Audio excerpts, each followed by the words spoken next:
வணக்கம். செய்திகள் வாசிப்பது எம் பிரியா. இருசக்கர வாகனத்தில் சென்று விதிகளை மீறி செம்மண் அள்ளிய பகுதிக்கு சென்று வாகனத்தை பறிமுதல் செய்த சிறுவைகுண்டம் சட்டமன்ற உறுப்பினர் சரவணன். தமிழக வெற்றிக் கழகத்தின் சார்பில் சிறுவைகுண்டம் சட்டமன்ற தொகுதியில் போட்டியிட்டு வெற்றி பெற்றவர் அன்னை சரவணன். ஸ்ரீவைகுண்டம் சட்டமன்ற தொகுதிக்குட்பட்ட சாயப்புரம் பேரூராட்சிக்குட்பட்ட நடுவக்குறிச்சி பொதுப்பணித்துறைக்கு சொந்தமான குளத்திலிருந்து விதிகளை மீறி செம்மண் அள்ளப்படுவதாக சட்டமன்ற உறுப்பினர் சரவணனுக்கு பொதுமக்கள் கொடுத்த தகவலின் அடிப்படையில் உடனடியாக நடுவக்குறிச்சி பகுதிக்கு இருசக்கர வாகனத்தில் பொதுமக்கள் மற்றும் தமிழக வெற்றிக் கழகத்தினருடன் சுமார் 2 கிலோமீட்டர் தூரம் இருசக்கர வாகனத்தில் இருந்து பொதுப்பணித்துறைக்கு சொந்தமான அரசு விதிகளை மீறி செம்மண் தள்ளப்படுகின்ற பகுதியை பார்வையிட்டார். திமுகவை சேர்ந்த நிர்வாகி அறிவாளி என்பவர் செம்மண் அள்ளுவதற்கு அனுமதி பெற்றுள்ளார். விதிமீறி அள்ளப்பட்ட செம்மண் நடுவக்குறிச்சி அம்மன் கோவில் அருகே உள்ள ஒரு காலி இடத்தில் உள்ள கிணற்றில் செம்மண் போடப்பட்டு கிணறு மூடப்பட்டு வருகிறது. அந்த இடத்திற்கு இருசக்கர வாகனத்தில் சென்று எம்எல்ஏ சரவணன் பார்வையிட்டார். பொதுப்பணித்துறைக்கு சொந்தமான சுமார் 800 ஏக்கருக்கு சொந்தமான குளம், சுமார் 150 ஏக்கர் குளத்தை திமுக மற்றும் அதிமுகவை சேர்ந்த நபர்கள் ஆக்கிரமித்துள்ளதாக ஸ்ரீவைகுண்டம் எம்எல்ஏ சரவணன் தெரிவித்துள்ளார். மேலும் அனுமதி மீறி பொதுப்பணித்துறைக்கு சொந்தமான குளத்தின் கரை பகுதியில் செம்மண் அள்ளப்பட்ட பள்ளத்திற்கு எம்எல்ஏ சரவணன் உள்ளே இறங்கி 3 அடித்தான் அரசு அனுமதி கொடுத்துள்ளது. ஆனால் எவ்வளவு ஆழத்திற்கு மணல் அள்ளப்பட்டுள்ளது என்பது நீங்களே பாருங்கள் என்று மணல் அள்ளப்பட்ட பள்ளத்திற்கு உள்ளே நின்று மக்களுக்கு தெரியப்படுத்தினார் எம்எல்ஏ சரவணன். இது பற்றி ஸ்ரீவைகுண்டம் சட்டமன்ற உறுப்பினர் சரவணன் கூறுகையில், இந்த பகுதியில் வண்டல் மண் அள்ளுவதற்கு அரசு அனுமதி கொடுக்கப்பட்டுள்ளது. ஆனால் இந்த பகுதியை சேர்ந்த பேரூராட்சி தலைவரின் கணவர் அறவழி என்பவர் அதிகாரிகளை மிரட்டி செம்மண் அள்ளப்பட்டுள்ளது. இந்த கிணறு மூடப்படுகிறது. கிணறு மூடுவதற்கு அரசிடம் அனுமதி பெறவில்லை. இங்கு பொதுமக்கள் புகார் தெரிவித்தவுடன் நேரில் வந்தேன். இங்கு டிராக்டரில் மணல் அள்ளப்பட்டு வந்தது. வாகனங்கள் பறிமுதல் செய்யப்பட்டு நடவடிக்கை எடுக்கப்பட்டுள்ளது. அதிகாரிகளுக்கு உத்தரவிட்டுள்ளேன். 80 லோடு பட்டு உள்ளது. 2 அடி ஆழம்தான் மணல் அள்ள வேண்டும். ஆனால் 30 அடிக்கு மேலே தள்ளப்பட்டுள்ளது. தாசில்தார், கிராம நிர்வாக அலுவலர் ஆகியோரிடம் புகார் அளிக்கப்பட்டுள்ளது. உரிய நடவடிக்கை எடுப்பார்கள் என்று தெரிவித்துள்ளனர். இது தொடர்பாக தமிழக முதலமைச்சரின் கவனத்திற்கு நான் கொண்டு செல்வேன். 40 அடி நீளத்திற்கு மணல் அள்ளப்பட்டுள்ளது.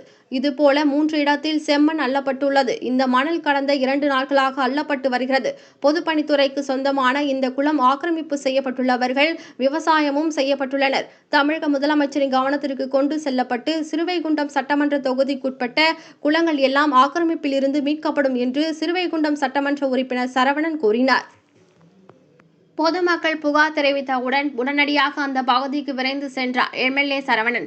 செம்மண் அள்ளப்படுகின்ற குளத்தின் பகுதிக்கு காரில் செல்ல முடியாது. சுமார் 2 கிலோமீட்டர் தூரத்திற்கு இருசக்கர வாகனத்திலேயே எம்எல்ஏ சரவணன் பொதுமக்களுடன் சென்று பகுதியை பார்வையிட்டார். அதன் பிறகு சுமார் 2 கிலோமீட்டர் தூரம் இருசக்கர வாகனத்திலேயே வந்து விதிகளை மீறி அள்ளப்பட்ட செம்மண் மூலம் நிரப்பப்படுகின்ற கிணற்று பகுதியையும் பார்வையிட்டார். அப்போது இங்கு இருந்த பொதுமக்களிடம் விதிகளை மீறி யார் செம்மண் அள்ளப்பட்டாலும் தனக்கு உடனடியாக தகவல் தெரிவிக்க வேண்டும் என்று எம்எல்ஏ சரவணன் பொதுமக்களிடம் கூறினார். திமுக நிர்வாகியும் சாயப்புர பேரூராட்சி தலைவரின் கணவருமான அறவாழி விதிகளை மீறி அதிகாரிகளை மிரட்டி செம்மண் அள்ளப்பட்டுள்ள விவகாரம் தற்போது பரபரப்பாக பேசப்பட்டு வருகிறது.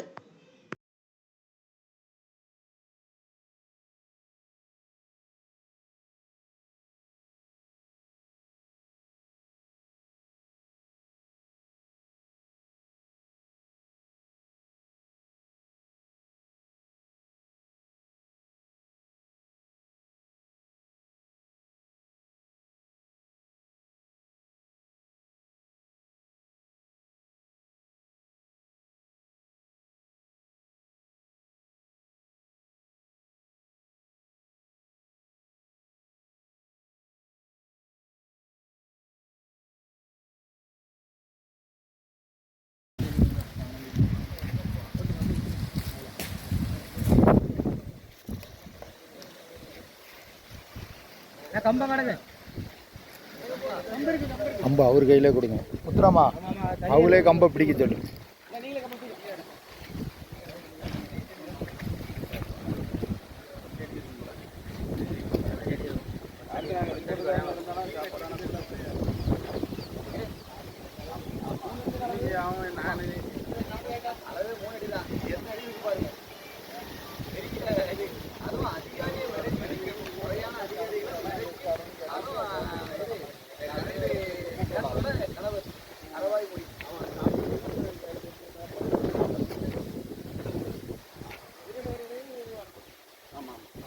எவ்வளோ லென்த்துக்கு நான் இது பண்ணியிருக்காங்க? 200 அடி இருக்கும். இப்போ இன்னும் 2-3 இடத்துல அடிக்காங்க. டோட்டலாக முறையெல்லாம் பாருங்க. அந்த கரைக்கு எவ்வளோ தூரம் பாருங்க. இதெல்லாம் நாளைக்கு மழை காலத்தில் என்ன ஆகும்? மண்ணோட தன்மைக்கு என்ன ஆகும்? மண்ணுக்கு என்ன ஆகும்? முறையை அது இந்த மண்ணை அள்ளைய கூடாது. மண்ணை அள்ளி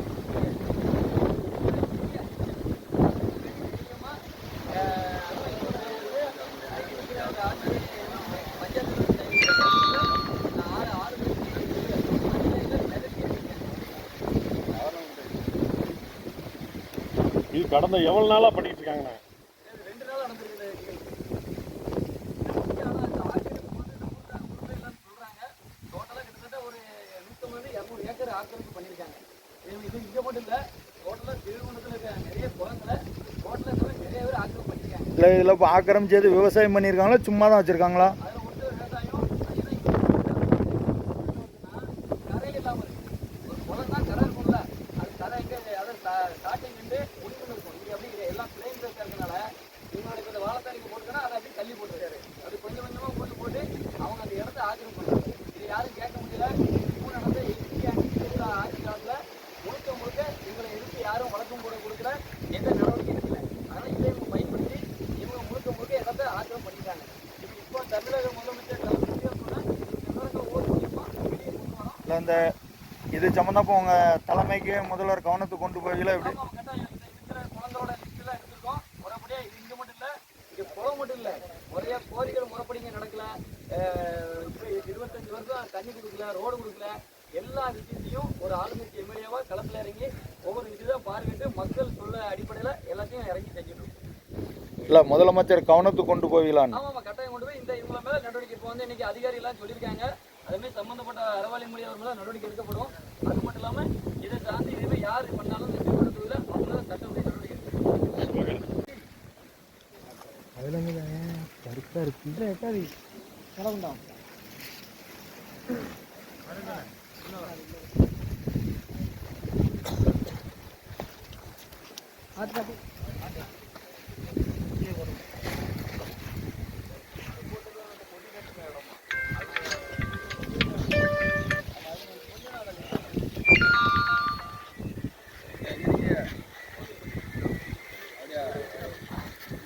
ஃபுல்லாக ஒரு 3 இடத்துல அதை தோண்டியிருக்காங்க. தோண்டி பார்த்தா தெரியும் எவ்வளோ மோசமாக இருக்குது. அதுங்க ரோடு சரிவாச்சுன்னா மழை காலத்தில் எவ்வளோ இதாக இருக்கும். இந்த பெரும் பாதிப்பு உருவாகும். அதுமாதிரி இதில் வந்து அது ஏற்கனவே நாங்கள் விவசாயம் பண்ணுறதுனால நிற்கிறேன். Total acre 120 acre. 120 ஏக்கர் வந்து பொதுப்பணித்துறைக்குள்ளது. அது எத்தனை ஏக்கர் ஆக்கிரமிப்பில் இருக்குது? ஆக்கிரமிப்பு ஒரு 150-200 ஏக்கர் வரைக்கும் இருக்கலாம். அவ்வளவு இருக்கலாம். இது யாரெல்லாம் பண்ணியிருக்கா? இது பண்ணது ஏற்கனவே ஆண்ட திமுக ஏடிஎம்ல வந்து பண்ணியிருக்காங்க. அதெல்லாம் கட்சிக்காரங்களா தனிப்பொருள் அதுவும் ஆக்கிரமிப்பு அதில் கட்சியில் உள்ளவங்களும் அவங்களுடைய துணையோட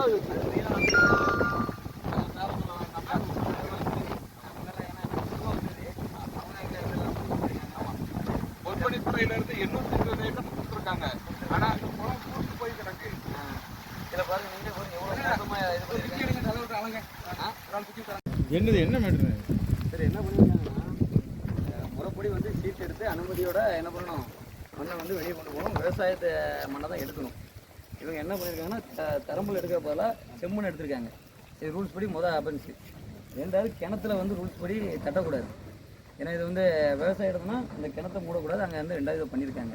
அதுமாதிரி இதை வந்து நம்ம திமுக ஊராட்சி தலைவரோட கணவர் அறவாளி மொழி அவர் தான் இந்த செயல்பாடு செஞ்சுருக்காரு. இந்த வண்டிகளுக்கெல்லாம் வந்து இது பண்ணி நீங்கள் தைரியமாக நாங்கள் அல்லது நான் பார்த்துக்கிறேன்னு சொல்லிட்டு அவங்களை கொண்டு இன்றைக்கி ஃபுல்லாக உள்ளே இருக்கிறதுனால தான் குளம் இருக்குது. அங்கேருந்து கிட்டத்தட்ட ஒரு 80 லோடுக்கு மேலே இன்றைக்கி மட்டும் அள்ளியிருக்காங்க. அள்ளி இது பண்ணியிருக்காங்க.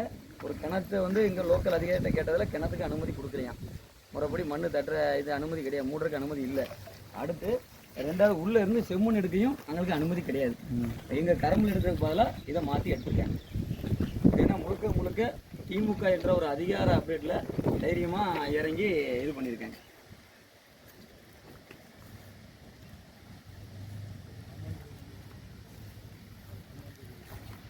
வேறு எதுவும் கேள்வி? கொண்டோம். இப்போ இருக்கிற இடம் வந்து செவத்தியாபுரத்தில் நடுவக்குறிச்சி இந்த பகுதியில் வந்து அதாவது வண்டல் மண் அதை அள்ளுறதுக்காக முறையாக அரசாங்கம் வந்து அனுமதி கொடுத்துருக்கு. ஆனால் இவங்க வந்து செம்மண்ணை இங்கே லோக்கலில் உள்ள பிரசிடண்டோட கணவர், அது திமுக பிரசிடண்ட் இருக்காங்க, அவங்களோட கணவர் அறவாளிமொழி என்ற நபர் அதிகாரிகளை வந்து மிரட்டி, ஏன்னா இந்த அதிகாரிகள் அப்படி தான் அந்த அதிகாரி சொல்லியிருக்காங்க, அதிகாரிகளை மிரட்டி அந்த அள்ளக்கூடாத மண், ஏன்னா நம்ம வந்து இதுதான் அள்ளணும், அதாவது அந்த குளத்தில் வந்து வறண்டல் மண் அள்ளுறதுக்கு பதிலாக இவங்க வந்து செம்மண் அள்ளியிருக்காங்க. அதேமாதிரி நீங்கள் பின்னால் பார்த்தாலே தெரியும், இந்த கிணத்தை மூடியிருக்காங்க. இந்த கிணறு வந்து ரூல்ஸ் கிடையாது. இந்த கிணத்துக்கும் அந்த பஞ்சாயத்து ஆஃபீஸில் முறையான அனுமதி வாங்கலை. இதெல்லாம் வந்து பொதுமக்கள் வந்து உடனே எனக்கு தகவல் கொடுத்தனால ஒரு எம்எல்ஏவாக களத்தில் வந்து பார்த்தோம். வந்தோன்னா அந்த டிராக்டரில் மண் அள்ளிட்டு இருந்தாங்க. உடனே சம்மந்தப்பட்ட அதிகாரி வந்து அதை எல்லாத்தையும் இது பண்ணி அதுக்கான ஆவணங்களை எடுத்திருக்காங்க. இப்போ டிராக்டர் எதுவும் பறிமுதல் பண்ணியிருக்காங்களா? ஆமாம், அதுக்கு அடுத்த கட்டம் அதிகாரிகள் தான் இது பண்ணுவாங்க. ஏன்னா நம்ம வந்து இப்போ நீங்கள் எம்எல்ஏ முறையில் என்ன நடவடிக்கை எடுக்க போகிறீங்க? இதை சீஸ் பண்ணுறதுக்கு ஏதாவது? ஆமாம், ஏன்னா இந்த மாதிரி தவறுகள் நடக்கக்கூடாது, முறையாக தான் அரசாங்கம் இதுபடி தான் இருக்கும். ஏன்னா வண்டல் மண்ணுக்கு அனுமதி கொடுத்துருக்காங்களே தவிர இந்த சட்டத்துக்கு புறமான மண்ணில் அனுமதி கொடுக்கல. அதெல்லாம் முறையாக பாருங்கன்னு சொல்லி சம்மந்தப்பட்ட அதிகாரிகிட்ட சொல்லியிருக்கோம். எவ்வளோ மணல் எடுத்துருக்காங்கன்னு நீங்கள்? ஒரு 80 லோடு எடுத்திருக்காங்க. இதிலே ஒரு 60 லோடு எடுத்திருக்காங்க. அதேமாதிரி உள்ளே போய் அந்த இடத்தையும் பார்வையிட்டு வந்தோம். அதில் வந்து கிட்டத்தட்ட பார்த்தா ஒரு 15 அடி பள்ளம் தோண்டியிருக்காங்க. ஏன்னா ரூல்ஸ் நாம்ஸ் படியே 2 அடி தான் எடுக்கணும். அங்கே தவறாக எடுத்தது மட்டும் இல்லாமல் அந்த மண்ணும் தவறானது, அதில் தோண்டதும் தவறாக எடுத்திருக்காங்க. போலீஸ் எதுவும் வழக்கு பதிவு பண்ணியிருக்காங்க? ஆமாம், எல்லாமே இப்போ சம்மந்தப்பட்ட இப்போ வந்து சாசார் அனுமதியோட இங்கே லோக்கலில் உள்ள விவோ எல்லாம் இது பண்ணி அது சட்டப்படி அங்கே நடவடிக்கை எடுப்பாங்க. சரி, ஓகே.